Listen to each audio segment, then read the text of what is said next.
সারাদিন নিজ ঘর থেকে বের হয়নি সাবা, কারো সঙ্গে কোনো কথা বলেনি, এমনকি সারাদিন ঘরের দরজাও খোলেনি, কিছু খায়ওনি। সানজিদা বেগম বেশ কয়েকবার মেয়ের দরজায় কান পেতেছিলেন কোনো সারা শব্দ পাওয়া যায় কিনা শুনতে, কিন্তু ভেতর থেকে কোনো শব্দ পাওয়া যায়নি। সারাদিন পর নিজের ঘরের দরজা খুলে বেরিয়ে আসে সাবা, আর মোড়া ভেঙে হাই তুলতে তুলতে ড্রয়িং রুমের দিকে এগিয়ে আসে। মেয়েকে দেখে হাঁপ ছেড়ে বাঁচেন যেন সানজিদা বেগম। এমন মেয়ের মা হয়ে বেচারি যেন ফেঁসে গেছেন। প্রায় মনের ভেতর খানিকটা আফসোসের জন্ম হয়। তার পেট থেকে জন্ম নেওয়া মেয়েটা এমন বধ হলো কেন? ওনার ছোট মেয়ে রিপা তো এমন হয়নি। ভালো মেয়ে, ভালো মানুষ হবার যত গুণ আছে সব রিপার মধ্যে বিদ্যমান, যার ছিটে ফোটাও বড়জনের মধ্যে নেই। সাবাটা এমন কেন হলো? দুঃখ লাগে ওনার। দীর্ঘশ্বাসও আসতে চায় বুক উপচে, কিন্তু নিজের পেটে ধরা সন্তান যতই বদমেজাজি হোক না কেন ফেলে তো দিতে পারবেন না। এত কষ্ট সহ্য করে জন্ম দিয়েছেন তো আর ফেলে দেবার জন্যে নয়। মেয়েকে এগিয়ে আসতে দেখে সানজিদা বেগম ওনার পাশে গম্ভীর মুখ করে দাঁড়িয়ে থাকা অল্প বয়সী কাজের মেয়ে মুক্তাকে বলেন, জলদি গিয়ে খাবার গরম করে টেবিলে দে। সাবা এগিয়ে এসে মায়ের পাশে ধপাস করে বসে শরীর ছেড়ে দেয়। সানজিদা বেগম পাশ ফিরে মেয়ের মুখের দিকে তাকালে সাবাই আগে বলে, আমাকে কড়া করে এক কাপ কফি দিতে বলো তো। সে না হয় বললাম, কিন্তু তুই আমাকে বল, এটা কোনো কাজ করলি তুই? হাই তুলতে তুলতে সাবা বলে, কি করলাম? কি করছিস তুই জানিস না? কাম অন আম্মু, এসব ড্রামা বাদ দিয়ে কি বলতে চাও স্ট্রেট বলতেই পারো। আমি জানি না কি জানি না সেটা তো শুনতেই পারবে। ফস করে একটা নিঃশ্বাস ছেড়ে সানজিদা বেগম বলেন, সারাটা দিন আমাকে এভাবে টেনশন দেওয়ার অর্থ কি? আমি তোমাকে কখনো টেনশন দিলাম? What rubbish are you talking about? I am not talking any rubbish, you are doing rubbish. সারাদিন ঘরের দরজা দিয়ে বসেছিলি, এটা কি আমাকে টেনশন দেয়া নয়? আমি আমার বেডরুমে আছি, এটা নিয়ে তুমি কোনো টেনশন করবে? টেনশন করব না বলছিস? তোর জন্য আমি টেনশন করব না?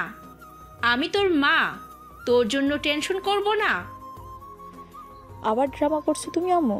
আমি জানতে চাইছি কেন টেনশন করবে? এমন তো নয় যে আমি বাসার বাইরে ছিলাম, আমাকে ফোন কলে পাওয়া যাচ্ছিল না সারাদিন, তাই টেনশন করেছো।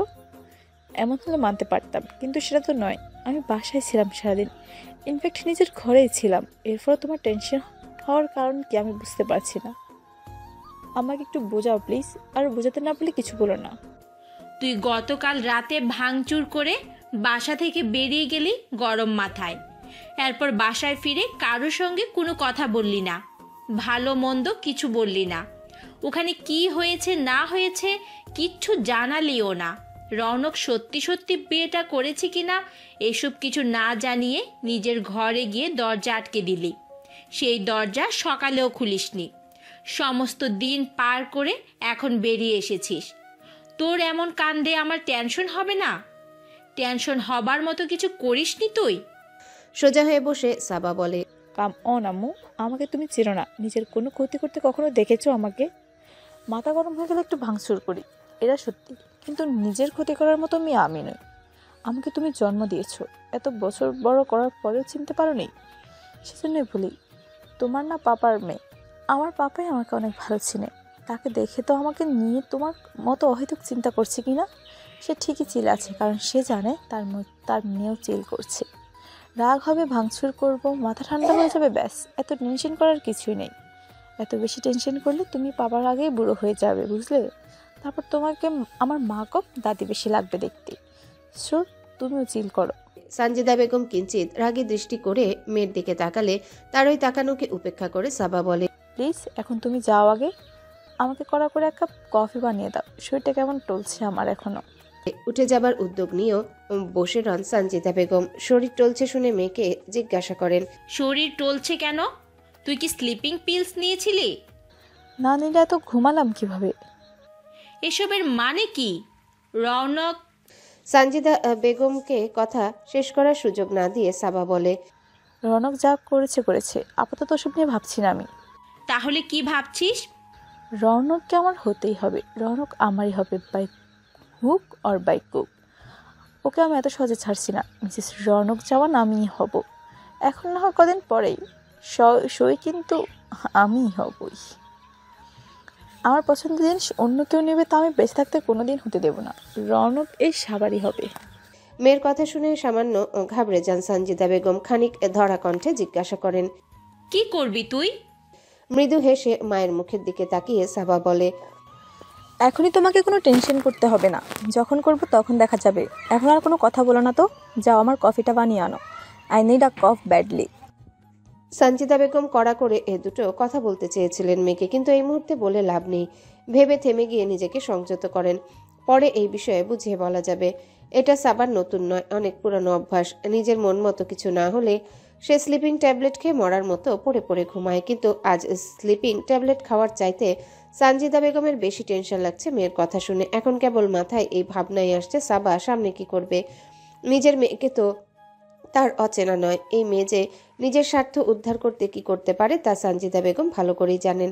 এসব ভেবেই মনের ভিতর আপাতত কু ডাকছে ওনার। দুশ্চিন্তার ছাপ কপালে নিয়েই কিচেনে যান উনি মেয়ের জন্য কফি বানাতে। এই মুহূর্তে এক কাপ চা ওনারও দরকার। মেয়ের কথাবার্তা শুনে মাথা ধরে গেছে একদম, মস্তিষ্কে চাপ পড়েছে। চা খেলে যদি এই চাপ কমে কিছুটা।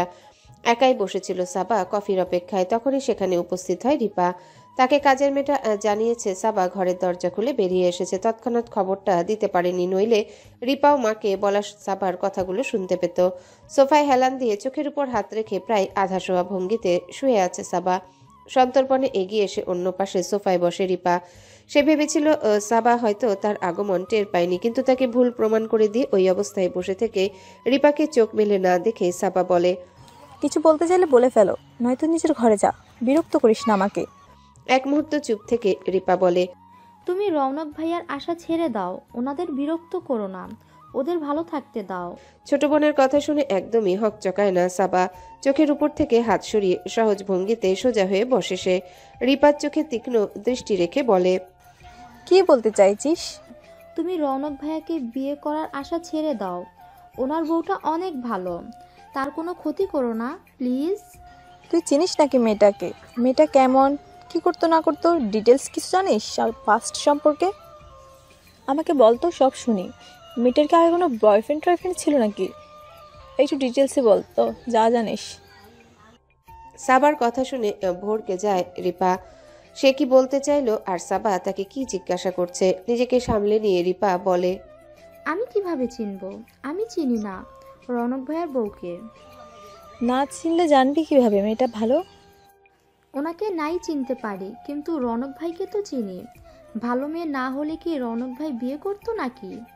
যাকে নয় তাকে কি রৌনক ভাই নিজের বউ বানাবে? তার মানে বলতে চাইছিস আমি ভালো মেয়ে নই, তাই রনককে আমি বিয়ে করিনি? সেটা আমার চাইতে তুমি ভালো জানো আপু। সাবার এই মুহূর্তে একদম রিপার সঙ্গে কোনো তর্ক করতে ইচ্ছা করছে না।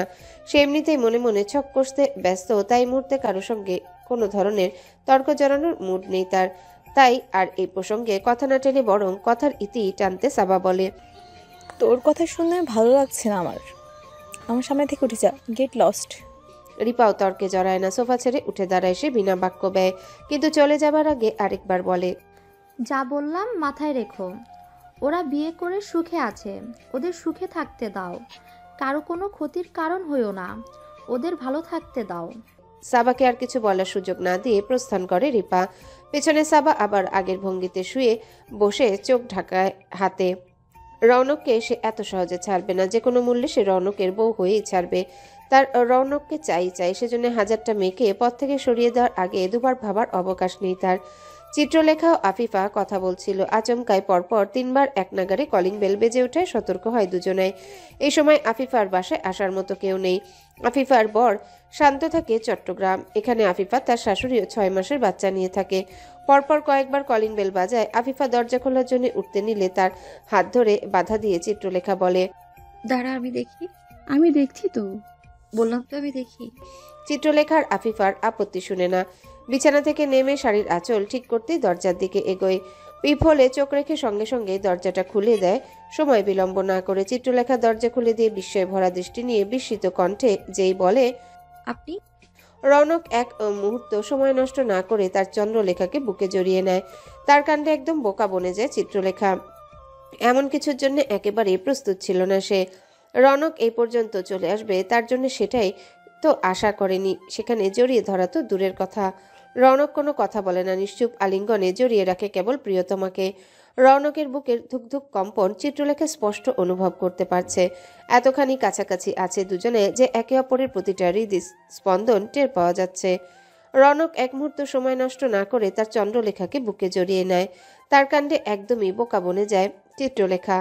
এমন কিছুর জন্য একেবারে প্রস্তুত ছিল না সে। রৌনক এ পর্যন্ত চলে আসবে তার জন্যে সেটাই তো আশা করেনি। সেখানে জড়িয়ে ধরা তো দূরের কথা। রৌনক কোনো কথা বলে না, নিশ্চুপ আলিঙ্গনে জড়িয়ে রাখে কেবল প্রিয়তমাকে। রৌনকের বুকের ধুকপুক কম্পন চিত্রলেখা স্পষ্ট অনুভব করতে পারছে। এতখানি কাছাকাছি আছে দুজন যে একে অপরের প্রতিটা হৃদস্পন্দন টের পাওয়া যাচ্ছে।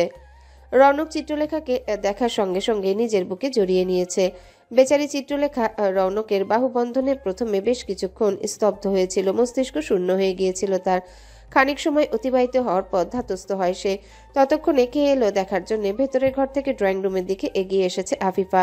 কিন্তু দরজায় দাঁড়িয়ে থাকা দুজন মানুষের একে অপরকে উষ্ণ আলিঙ্গনে জড়িয়ে রাখার দৃশ্য দেখে সে ড্রয়িং রুমের দরজায় দাঁড়িয়ে পড়ে, আর এদিকে এগিয়ে আসে না। মূলত বিরক্ত করতে চায় না বলেই তার থমকে যাওয়া। সন্তর্পণে পর্দা টেনে নিজেকে আড়াল করার চেষ্টা চালায়, কিন্তু ততক্ষণে আফিফার উপস্থিতি টের পেয়ে গেছে চিত্রলেখা। অন্যদিকে রৌনকের কোনো বাস্তবতার খেয়াল নেই। সে যেন তার প্রিয়তমাকে ছাড়তে রাজি নয়। বাহু আলগা হলেই যেন ফাঁক গলে চিত্রলেখা হারিয়ে যাবে, খাঁচা ভেঙে পালিয়ে যাওয়া পোষ না মানা পাখির মতো। বান্ধবীর উপস্থিতি টের পেয়ে সচকিত হয় চিত্রলেখা, কিন্তু তৎক্ষণাৎই দুহাত ঠেলে রৌনককে সরিয়ে দেওয়ার চেষ্টা করে না। মানুষটা যেভাবে শক্ত করে জড়িয়ে রেখেছে তাকে, তাতে করে চেষ্টা করলেও নিজেকে ছাড়িয়ে নিতে পারবে বলে মনে হয় না চিত্রলেখার। কিন্তু ও বুঝতে পারে সে কিছু একটা হয়েছে, অন্যথায় এমন হুটহাট জড়িয়ে ধরবে কেন মানুষটা তাকে। পর মুহূর্তে আবারও খেয়াল হয় বিয়ে করে নিয়ে যাবার পর থেকে নিজের যে রূপের বহিঃপ্রকাশ করছে মানুষটা তার সামনে, এই লোককে দিয়ে এমন কাণ্ড আহামরি বড় বিষয় না। তবুও কোথায় এগিয়ে যেন চিত্রলেখা একটা অদৃশ্য খটকা অনুভব করতে পারে। তার অবচেতন মনে সন্দেহের জাগরণ ঘটে। মানুষটা পুরোপুরি ভালো নেই, কিছু তো একটা হয়েছে। আরও খানিকটা সময় দেয় চিত্রলেখাকে রৌনককে, যাতে করে সে নিজে থেকে স্বাভাবিক হতে পারে। কিন্তু মনে হচ্ছে না রৌনক আজ আর তাকে ছাড়ার কোনো পরিকল্পনা করছে। এভাবে তো সারা রাত দাঁড়িয়ে থাকা সম্ভব নয়। তাই ওভাবে রৌনকের বুকে থেকে চিত্রলেখা মৃদু কণ্ঠে জিজ্ঞাসা করে, আপনি ঠিক আছেন? কি হয়েছে আপনার? চিত্রলেখার কথায় যেন বাস্তবতার হদিস হয় রৌনকের। এতক্ষণ তার মন মস্তিষ্ক কোনোটাই যেন এখানে উপস্থিত ছিল না। দরজা খোলার সঙ্গে সঙ্গে চিত্রলেখার মুখটাও সে ঠিকঠাক দেখেনি, তবে তার উপস্থিতি অনুভব করেছে। এতেই প্রিয়তমাকে নিজের আলিঙ্গনে জড়িয়ে নিয়েছে এক মুহূর্ত, অন্য কিছু চিন্তা না করে। তার দেহটা এখানে উপস্থিত থাকলেও সে নিজেকে ছেড়ে দিয়েছিল চিত্রলেখার আলিঙ্গনে। চিত্রলেখাও যে তাকে তাল দিয়ে জড়িয়ে ধরবে এতখানি অবশ্য আশা করেনি রৌনক। রৌনকের হদিস হলেও সে চিত্রলেখাকে নিজের বাহু থেকে আলগা করে না, ওভাবে জড়িয়ে রেখে জিজ্ঞাসা করে, তুমি আমাকে ছেড়ে চলে আসছো কেন? রৌনকের কথায় কোথায় যেন খটকা লাগে চিত্রলেখা। ছেড়ে চলে আসছে মানে কি? সে কখন তাকে ছেড়ে চলে আসলো? রৌনকের কথার আগাগোড়া ধরতে পারে না চিত্রলেখা। কিন্তু এই কথা ক্লিয়ার হওয়া প্রয়োজন। সবেমাত্র শুরু হওয়া একটা সম্পর্কের শুরুতেই কোনো ভুল বোঝাবুঝিকে স্থান দিতে চায় না চিত্রলেখা। এবারে নিজেকে রৌনকের বাহুবন্ধন থেকে ছাড়িয়ে নেবার চেষ্টা চালায় সে। তা টের পেয়ে রৌনক বলে, I want to leave you. Please ছাড়ুন আমায়, আমার দম বন্ধ হয়ে আসছে। চিত্রলেখার দম বন্ধ হয়ে আসছে শুনে ইচ্ছে না থাকা সত্ত্বেও নিজের বাহু আলগা করে রৌনক চিত্রলেখাকে ছেড়ে দিয়ে তার মুখোমুখি দাঁড়ায় সে। রৌনকের মুখের দিকে তাকানোর সঙ্গে সঙ্গে চিত্রলেখার বুকের ভেতর কিছু একটা হলো। এই কিছু একটা কি তা সে জানে না। মানুষটার মুখের দিকে তাকিয়ে থাকতে অদৃশ্য এক সুখানুভূতি খেলে যায় চিত্রলেখার হৃদয়ের ভেতর তার নিজের অজান্তেই। এক মুহূর্ত রৌনকের মুখের দিকে তাকিয়ে থাকার পর নিজেকে সামলে নেয় চিত্রলেখা। হাত বাড়ি রৌনকের একটা হাত ধরে সে। চিত্রলেখার বাম হাতটা রৌনকের ডান হাত স্পর্শ করতেই মূলক ব্যথা পাবার শব্দ বের করেও তৎক্ষণাৎই আবার মুখ বন্ধ করে নেয় সে। বাড়ি থেকে বেরিয়ে আসার সময় দেয়ালে হাতে বাড়ি দিয়েছিল রৌনক, সেজন্যই তার হাতে ব্যথা, যা রৌনক টেরও পাচ্ছে না এখন। এই মুহূর্তে তার জন্য সকল ব্যথা বেদনার ঊর্ধ্বে হচ্ছে তার চন্দ্রলেখা। রৌনককে শব্দ করতে দেখে আগ্রহ ভরে চিত্রলেখা জিজ্ঞাসা করে, কি হয়েছে? নাথিং। এক সেকেন্ড রৌনকের মুখের দিকে তাকিয়ে আবারও সেই আগের জায়গায় হাত ধরে চিত্রলেখা। এবারে আর ব্যথা পেলেও শব্দ করে না রৌনক, গিলে ফেলার চেষ্টা করে। চিত্রলেখা রৌনকের হাত ধরে তাকে টেনে ভেতরে নিয়ে গিয়ে ড্রয়িং রুমের সোফায় বসিয়ে দিয়ে বলে, চুপচাপ এখানে বসে থাকুন, আমি আসছি। চিত্রলেখার এমন স্বাভাবিক আচরণে খানিকটা অবাক হয় রৌনক, তবে তার ভালো লাগে ভেতরটা আচ্ছন্ন হতে থাকে। দ্রুত পা ফেলে কিচেনে চলে যায় চিত্রলেখা। ফ্রিজ থেকে এক গ্লাস ঠান্ডা পানি নিয়ে জলদি ফিরে আসে। পানির গ্লাসটা রৌনকের দিকে এগিয়ে দিয়ে চিত্রলেখা বলে। পানিটা খান। রৌনক আপত্তি করে না। হাত বাড়িয়ে গ্লাস নিয়ে একটানে সবটুকু পানি খেয়ে গ্লাস ফাঁকা করে। ফাঁকা গ্লাস রৌনকের হাত থেকে নিতে নিতে চিত্রলেখা বলে, এভাবে একেবারে পানি খেতে নেই, 3 বারে খেতে হয় জানেন না। রৌনক কোনো কথা বলে না, চুপচাপ চিত্রলেখার মুখের দিকে তাকিয়ে রয়। চিত্রলেখাও চুপ করে থাকায় ড্রয়িং রুমে স্তব্ধতা বিরাজমান। এই নীরবতা ভেঙে চিত্রলেখায় জিজ্ঞাসা করে, আপনি বাসায় যাননি? রৌনকের গায়ে এখনো সকালের পরিধানের কাপড় দেখে চিত্রলেখা ভাবে সে হয়তো বাসায় যায়নি, সরাসরি এখানে চলে এসেছে। রৌনক কোনো জবাব দেয় না, তীক্ষ্ণ দৃষ্টি নিয়ে তাকিয়ে রয় চিত্রলেখার মুখের দিকে। তা দেখে খানিকটা অস্থির লাগে চিত্রলেখার। পরিস্থিতি স্বাভাবিক করতে চিত্রলেখায় জিজ্ঞাসা করে, আপনি কিভাবে জানলেন আমি এখানে আছি? এবারেও জবাব দেয় না রৌনক। কথা বলছেন না কেন? কখন ফিরেছেন আপনি? আমাকে ফোন করেননি কেন? চিত্রলেখা যে জবাব না পেয়ে অস্থির হয়ে যাচ্ছে তা তার কণ্ঠে স্পষ্ট। বিষয়টা ভালো লাগছে রৌনকের। বিয়ে করে নিয়ে যাবার পর থেকে যে মেয়েটা প্রয়োজনের বাইরে বাড়তি একটা শব্দও বলেনি তার সঙ্গে, অথচ এখন অনর্গল প্রশ্নের পিঠে প্রশ্ন করে যাচ্ছে তাকে। চিত্রলেখা তাকিয়ে আছে রৌনকের মুখের দিকে। তাদের দৃষ্টি একে অপরে সীমাবদ্ধ। আচমকায় রৌনকের নরম দৃষ্টি খানিকটা শক্ত হয়। নিজের ঘরে দেখে আসা চেকটার কথা মনে পড়ে যায় তার। চিত্রলেখাকে দেখে সব ভুলে গিয়েছিল সে কিছুক্ষণের জন্য। দৃষ্টির সঙ্গে সঙ্গে চোয়ালো শক্ত হয় রৌনকের খানিকটা। চিত্রলেখার উপর নয়, নিজের মায়ের উপর। হাতের মুঠো শক্ত করে এবার রৌনক পাল্টা প্রশ্ন করে চিত্রলেখাকে, why did you leave me? মানে? বাড়ি ছেড়ে আসছো কেন তুমি? বাড়ি ছেড়ে? বিড়বিড় করে চিত্রলেখা। সে কখন বাড়ি ছেড়ে আসলো? তাকে বাইরে যাবার পারমিশন তো সকালে রৌনক নিজেই দিয়ে গেল। তাহলে এখন এমন করছে কেন? কিছুই বুঝতে পারে না বেচারি। চিত্রলেখাকে চুপ করে থাকতে দেখে রৌনক তাড়া দেয়, অ্যান্সার মি। কে তোমাকে সাহস দিল আমাকে ছেড়ে আসার? রৌনকের কণ্ঠে রাগ, উৎকণ্ঠা, খানিকটা ভয় ও অসহায়ত্ব টের পায় চিত্রলেখা। আমি আপনাকে ছেড়ে আসিনি। মিনমিনে সুরে জবাব দেয় চিত্রলেখা। তা শুনে রৌনক জিজ্ঞাসা করে, তাহলে এখানে কি করছো তুমি? আপনি তো সকালে আসতে বলেছিলেন। আমি? মাথা ঝাঁকায় চিত্রলেখা। রৌনক সন্দিহান দৃষ্টি নিয়ে তাকালে চিত্রলেখা পরিষ্কার করে বলে, আপনি তো সকালে বলেছিলেন আমি চাইলে বের হতে পারি, তাই। এবারে খেয়াল হয় রৌনকের। সে নিজেই সকালে বলে গিয়েছিল চিত্রলেখা চাইলে বের হতে পারে, ভাই বোনদের সঙ্গে দেখা করে আসতে পারে। চিত্রলেখা তাকে ছেড়ে চলে গেছে এই ভাবনা মস্তিষ্কে উদয় হতে বাকি সব ভুলে গিয়েছিল সে। রৌনক বলে, কিন্তু তুমি তো তোমার খালা বাসা যাওনি, কেন যাওনি? বিয়ের পর প্রথমবার বাবার বাড়ি যেতে হয় বরকে সঙ্গে নিয়ে।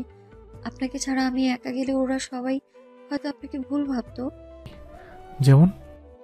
ভাবতো আমরা গরিব, তাই হয়তো আপনি ওটা নিজের শ্বশুর বাড়ি বলে পরিচয় দিতে লজ্জা করছেন, তাই আমার সঙ্গে যাননি। আর বাকিটা না বলে চুপ করে যায় চিত্রলেখা। রৌনক আজ করতে পেরে নিজেই বলে, আর তুমি চাও না তোমার ভাই বোন আমায় ভুল বুঝুক, তাই তো? দ্রুত মাথা ঝাঁকায় চিত্রলেখা। সেই সঙ্গে মুখটাও নিচের দিকে করে রেখেছে সে। এতক্ষণে খানিকটা হাসি ফুটে ওঠে রৌনকের মুখে। তবু আর কিছুটা ক্লিয়ার হওয়া দরকার তার, তাই জিজ্ঞাসা করে, আমি তো তোমায় চেয়েছিলাম সন্ধ্যের আগে বাসায় ফিরে যেতে, যাওনি কেন? আসলে চিত্রলেখার অবশ্য এখানে কোনো দোষ নেই, সব দোষ আফিফার। আফিফাই তাকে আটকে রেখেছে। বিকেল গড়িয়ে পড়ার সময় চিত্রলেখা বাড়ি ফিরে যেতে চেয়েছিল, কিন্তু আফিফা তাকে ফিরে যেতে দেয়নি। বিকেলের ঘটনা। চিত্রলেখা বাড়ি ফেরার উদ্যোগ নিলে তাকে বাধা দিয়ে আফিফা বলে, আজ এখানেই থেকে যা তুই। আফিফার এমন কথায় কেমন কেমন করে যেন তাকায় চিত্রলেখা। তার চাহনি দেখে আফিফা বলে, আরে তোর বর তো এখানে নেই, জরুরি কাজে শহরের বাইরে গেছে, হতেই পারে সে আজ ফিরলো না। একা একা এখানে থাকার চাইতে আজকে রাতটা না হয় আমার কাছেই থেকে যা। উনি বলে গেছেন ফিরে আসবেন। যদি কোনো কাজে আটকে যায়, তুই তো ওনার সঙ্গে কাজ করেছিস, জানিস না? এর আগে কখনো এমন হয়নি একদিনের কাজে গিয়ে 2-4 দিনের জন্য আটকে যায়নি? মাথা ঝাঁকিয়ে সম্মতি জানায় চিত্রলেখা। এমন হওয়াটা আহামরি অবাক হওয়ার মতো কোনো ঘটনা নয়। এর আগে বহুবারই এমন হয়েছে। 2 দিনের কাজে গিয়ে 7 দিন, আর 7 দিনের কাজে গিয়ে 15 দিন আটকে গিয়েছিল রৌনক দেশের বাইরে। আজও এমন কিছু হলে বিন্দুমাত্র অবাক হবে না সে। কিন্তু তারপরেও চিত্রলেখার মন তাকে সায় দিচ্ছে না। তার মন বলছে মানুষটা ফিরবেই, 2-4 ঘন্টা দেরি হলেও ফিরবে। কিন্তু লজ্জায় নিজের মনের এই শক্ত মনে হওয়াটা বান্ধবীর মুখের উপর বলতে পারেনি সে। চিত্রলেখাকে দনমনা করতে দেখতে পেয়ে আফিফাই বলে, যদি চলেও আসে, তোকে না পেয়ে তো ফোন করবেই, সমস্যা কোথায়? তখন না হয় চলে যাবি। আফিফার শেষের কথাটা ভালো লাগে চিত্রলেখার। রৌনক ফিরে এসে তাকে না পেলে নিশ্চয়ই ফোন করবে, তবুও মনের ভেতর খচখচানি রয়ে যায় খানিকটা। বারবার মস্তিষ্ক তাকে জানায় রৌনক বলে গিয়েছিল সন্ধ্যার আগে বাড়ি ফিরে যেতে। সে ফিরে এসে তাকে যেন পায়। ফিরে এসে তাকে দেখতে না পেয়ে কি রাগ হবেন মানুষটা, নাকি কষ্ট পাবে? মনের ভেতর খচখচানি দনমনো নিয়েই থেকে যায় চিত্রলেখা। যদিও থেকে যাবার মতো ইচ্ছে তার একদমই নেই, তবু আফিফার জোরের কাছে হাল ছাড়তে হয় তাকে। থেকে যাবার কারণ বিস্তারিত খুলে বলার সঙ্গে সঙ্গে চিত্রলেখা জিজ্ঞাসা করে, আপনি আমাকে ফোন করেনি কেন? ফোন করলেই তো আমি নিজেই চলে যেতাম। আপনি কষ্ট করে আসতে হতো না আপনাকে। তোমার ফোন কোথায়? আমার ফোন ঘরেই আছে। কতগুলো কল দিয়েছি জানো? খবর আছে? নিজের ফোনটা বের করে চিত্রলেখার হাতে দেয় দেখতে। কল লগে দৃষ্টি রাখতে চিত্রলেখা দেখে রৌনকের ডায়াল লগে চিত্রলেখার নাম সবার উপরে। পাশেই দেখা যাচ্ছে 35 বার ডায়াল করা হয়েছে নাম্বারটা। একটা হার্টবিট মিস করে চিত্রলেখা। সেই সঙ্গে একবার ঢোকো গিলে সে। তার মনে পড়ে বাবলু ঘুমাচ্ছিল বিকালে। বাবলুর ঘুম যেন না ভেঙে যায়, তাই নিজের ফোনটা সাইলেন্ট করে রেখেছিল। সেই সাইলেন্ট জেনারেল করার কথা আর মনে ছিল না তার। আসার সময় কাউকে কিছু বলে আসুনি কেন? বলেছি তো। কাকে বলেছো? খালা তো কিছু বলতে পারছে না। আসলে আমি যখন বের হচ্ছিলাম তখন খালাকে খুঁজে পাইনি। অন্য একজন বলল উনি নাকি গ্রোসারি কিনতে গেছে, তাই ওই মেয়েটাকে বলে এসেছিলাম খালাকে জানাতে। রৌনক আর এই প্রসঙ্গে কথা বাড়ায় না, বরং বলে, বাসায় চলো, আমি নিতে এসেছি তোমাকে। 1 মিনিট, আমি ব্যাগ নিয়ে আসি। চিত্রলেখা ভেতরের দিকে চলে যায়। ফিরে আসে বাবলু এবং আফিফাকে সঙ্গে নিয়ে। বাড়িতে আজ আফিফার শাশুড়ি নেই, গ্রামের বাড়ি গেছেন। আফিফার সঙ্গে কুশল বিনিময় করে বাবলুকে চিত্রলেখার কোল থেকে নিজের কোলে নিয়ে নেয় রৌনক। তারই স্বাভাবিক আচরণে মুগ্ধ হয় চিত্রলেখা। বাবলুর গালে চুমু খেয়ে রৌনক বলে, আঙ্কেল সরি খালিয়াতে আসার জন্য। নেক্সট টাইম অবশ্যই আঙ্কেল আপনার জন্য অনেকগুলো গিফটস নিয়ে আসবো। তবুও রৌনকের মন আপত্তি করে। সে তার মানিব্যাগ খুলে কচকচে 5,000 টাকার নোট বের করে বাবলুর হাতে দেয়। এখন বাবলু সব ধরতে পারে, তাই বাবলুর হাতের মুঠোয় টাকাগুলো গুজে দেয় রৌনক। তা দেখে আফিফা আপত্তি করার চেষ্টা করে বলে, প্লিজ এসবের কোনো প্রয়োজন নেই। একদম না, আমার আর বাবলুর মাঝে অন্য কারো হস্তক্ষেপ চলবে না। এইটা দিয়ে বাবলু নিজের পছন্দ মতো যা ইচ্ছে কিনবে, তাই না বাবলু? রৌনকের কথা শুনে বাবলু এমনভাবে হাসছে যেন সব কথা সে বুঝতে পারছে। আফিফার দিকে তাকিয়ে রৌনক আরো বলে, আমি একদমই টাকার গরম দেখাচ্ছি না, সো অফও করছি না। ছোটবেলা থেকে দেখেছি নতুন মেহমানকে গিফট দিতে হয়। বাবলুকে তো আমি আজ প্রথম দিলাম, তাই সে আমার জন্য আজকে আসা নতুন মেহমান। আমি কেবল আমার করণীয়টা করেছি, এর বেশি কিছুই না। রৌনকের এত সাধারণ হওয়াটা, এত সাধারণ আচরণ চিত্রলেখাকে প্রতি মুহূর্ত কেবল মুগ্ধই করে যাচ্ছে। এসব মুগ্ধতারা চিত্রলেখার রন্ধ্রে রন্ধ্রে ছড়িয়ে পড়ছে। বাবলুর গালে আরেকটা চুমু খেয়ে তাকে আফিফার কোলে ফেরত দিয়ে রৌনক বিদায় নিয়ে বলে, আজ আসছি, অন্যদিন সময় নিয়ে আসবো। চিত্রলেখা ভীষণ অবাক হয়েছে রৌনকের এমন নরম আচরণ দেখে, যে বান্ধবীর থেকে ঠিকঠাক বিদায় নেবার কথাটাও তার মস্তিষ্কে আসেনি। ডিনারের সময় হয়ে যাওয়ায় ভদ্রতাবশত আফিফা জিজ্ঞাসা করে, ডিনারটা করে গেলে খুশি হতাম। রৌনকি জবাবে বলে, দুঃখিত, আজ আপনাকে খুশি করতে পারলাম না, তবে কথা দিচ্ছি আরেকদিন এসে কবজি ডুবে খাওয়া দাওয়া করবো। আফটার অল আমার একমাত্র বউয়ের বেস্ট ফ্রেন্ডের বাসা, আমার আরেকটা শ্বশুর বাড়ি, জামাই আদর নিতে তো অবশ্যই আসবো। রৌনকের জবাব একা চিত্রলেখা নয়, আফিফাও খুশি হয়ে যায়। চিত্রলেখা চিন্তা করে পায় না দি রৌনক জামান এসব কি বলছে। আর ডিকশনারিতে কবজি ডুবিয়ে খাওয়া দাওয়া করব এই ধরনের শব্দ কথাও আছে। ওরা বেরিয়ে যাবার আগে আফিফা চিত্রলেখাকে জড়িয়ে ধরে নিচু আওয়াজে বলে, তুই আমার কথাটা মিলিয়ে নিস, আমি যা বললাম ঠিক তাই। চিত্রলেখার মুখে আপাতত কথা নেই। বিস্ময় আর মুগ্ধতায় এই মুহূর্তে কথা বলতে ভুলে গেছে সে। বিস্মিত চিত্রলেখার হাত ধরে তাকে নিয়ে আফিফার বাসা থেকে বেরিয়ে যায় রৌনক। হাত ধরে রেখে চিত্রলেখাকে গাড়ির সামনে সিটে বসিয়ে দিয়ে নিজে গিয়ে ড্রাইভিং সিটে বসে। রৌনক গাড়ি চালানো শুরু করতে চিত্রলেখা বলে, একটা প্রশ্ন করি। চিত্রলেখার কথায় রৌনক কোনো কথা বলে না, কেবল পাশ ফিরে তাকায়। এতক্ষণ যে মানুষটার কথায় ব্যবহারে মুগ্ধতায় তলিয়েছিল চিত্রলেখা, এখন সেই মানুষটার দৃষ্টির চাহনি দেখে মিহিয়ে যায় সে। ওই চোখের ভাষা বদলে গেছে। ওখানে কুসুম নরম যে ভাব ছিল সেটা বদলে সূর্যের কঠিন তাপ অনুভূতি দেখা যাচ্ছে। মুহূর্তেই মিহিয়ে যায় চিত্রলেখা। করতে চাওয়া প্রশ্নটা গিলে ফেলে ঢোক গিলার সঙ্গে। রৌনক একটা কথাও বলে না গাড়িতে। দুজনে দাঁড়িয়ে আছে তাদের বেডরুমে মুখোমুখি। রৌনকের হাতে চেকের পাতাটা, যা দেখে বড় বড় চোখ করে তাকিয়ে আছে চিত্রলেখা। রৌনক এখনো কোনো কথা বলেনি। সেই যে আফিফার বাসা থেকে বেরিয়ে মুখে কুলু পেটেছে তা এখনো খোলেনি। আর এদিকে রৌনকের হাতে চেকের পাতাটা দেখে চিত্রলেখা কি জবাব দিবে ভেবে পাচ্ছে না। বেশ খানিকটা সময় মৌন যুদ্ধের পর নীরবতা ভেঙে রৌনক জিজ্ঞাসা করে, will you please explain me what is this? একবার ঢোক গিলে চিত্রলেখা। কোনো জবাব না পেয়ে রৌনক চেকের পাতাটা নিয়ে রুম থেকে বেরিয়ে যেতে নিলে চিত্রলেখা আচমকায় তার একটা হাত ধরে বাধা দিয়ে জিজ্ঞাসা করে, এটা নিয়ে কোথায় যাচ্ছেন আপনি? হ্যালো বন্ধুরা, পরবর্তী পার্ট খুব তাড়াতাড়ি আসবে, তো সবাই অপেক্ষায় থাকো। আর চ্যানেলটি যারা এখনো সাবস্ক্রাইব করনি তারা পরবর্তী পার্ট দেখার জন্য চ্যানেলটি সাবস্ক্রাইব করে রেখো। ধন্যবাদ সবাইকে, আমাদের সাথেই থেকো।